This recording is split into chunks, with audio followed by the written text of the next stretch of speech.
So now we come to item 8, the monthly reports from the community boards, where we welcome our community board chairs to give updates and answer any questions. So starting this time with Mike Mora from the Waipuna Halswell-Hornby-Riccarton Community Board. Mike, good morning. Thank you for joining us, and we look forward to hearing what's happening in your part of the city. Thank you very much for the opportunity, Andrew and councillors. Gives us great pleasure to present our board report to you today. There is a lot happening in our area, as we all know, with the development that's going on there is absolutely massive.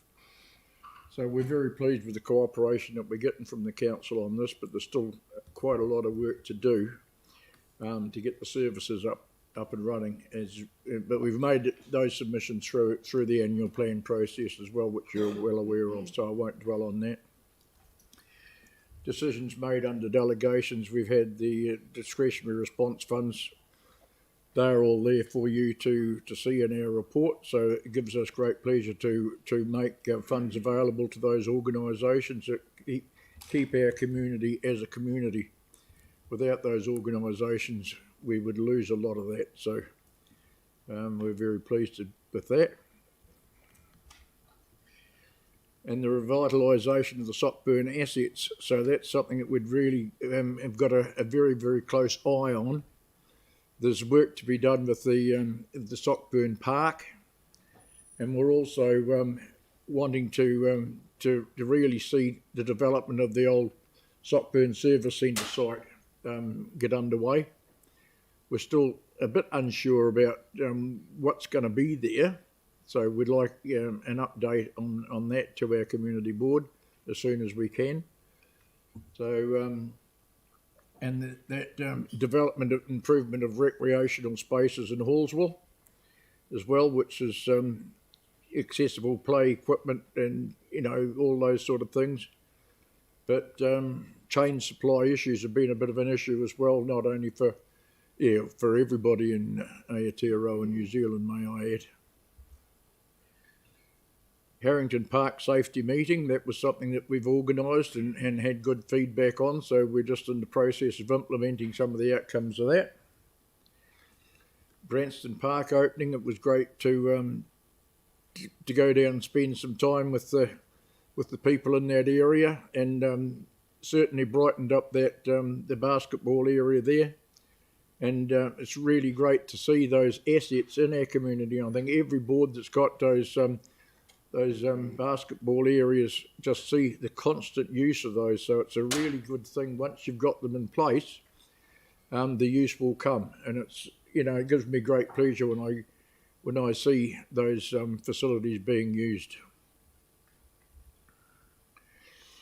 And the Canterbury, yes, the unveiling of the pavilion at Halswell Quarry has taken place too. So that was a great event for the Korean War veterans, and just want to say what a great asset Halswell Quarry is to the people of Christchurch, and it's just a place that that people need to visit regularly. But just make sure that you haven't got anything in your car that's visible, because there has been a bit of issues around security in that area that our board are working on.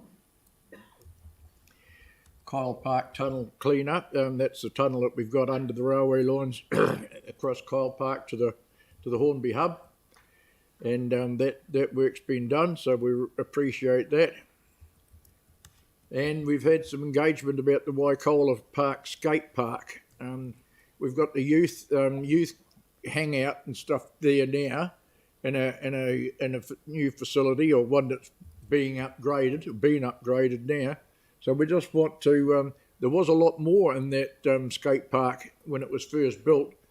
There was, you know, a wooden platform that people could go up and then come down. But anyway, that got damaged by fire. So we've had a meeting with the young people in the barbecue to see what it is they want in that area. So we're just wanting to revitalise that area, because there's a lot of young people from the schools and stuff that are in that area, just by Hornby High and Hornby Primary School, and we got St Bernadette's and Gilberthorpe School as well. So there's there's a lot of need for that facility upgrade.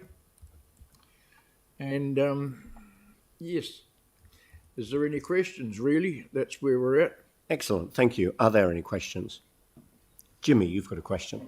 Yeah, thank you. Yeah, because based on written the information, you have highlighted the proposed private change 10, the Meadowland exemplar. Yes. My understanding, during the submission time period, the committee board post the kind of the applicant one, but after that they have 2 times the discussion, etc. Whether today, because on council the meeting agenda on item 19, they have officer report as well as the commissioner recommendation, whether committee board now support this one. We're happy that our submission, even though we didn't appear, our submission was noted, and there's been some recommendations come out of that we're comfortable with. So really, our submission was about the process more than anything, moving away from the exemplar. And we can understand it was because the exemplar wasn't actually fitting the needs. The sales were dropping off because people wanted to be able to have some flexibility, and the plan changes allowed that. So, and yeah. So are you now comfortable with the is the board now comfortable with the recommendation that's in front of us today? Yes. All right, thank you. All right, nothing further? All right, no, so we'll move all of the reports at the end. That's fine. All right, Mike, look, thanks very much indeed for joining us this morning and for the update from your area. Thanks very much indeed. Thank you very much. Thank you. Keep up the good work, team. All right, so next we come to the Waipuna, Linwood Central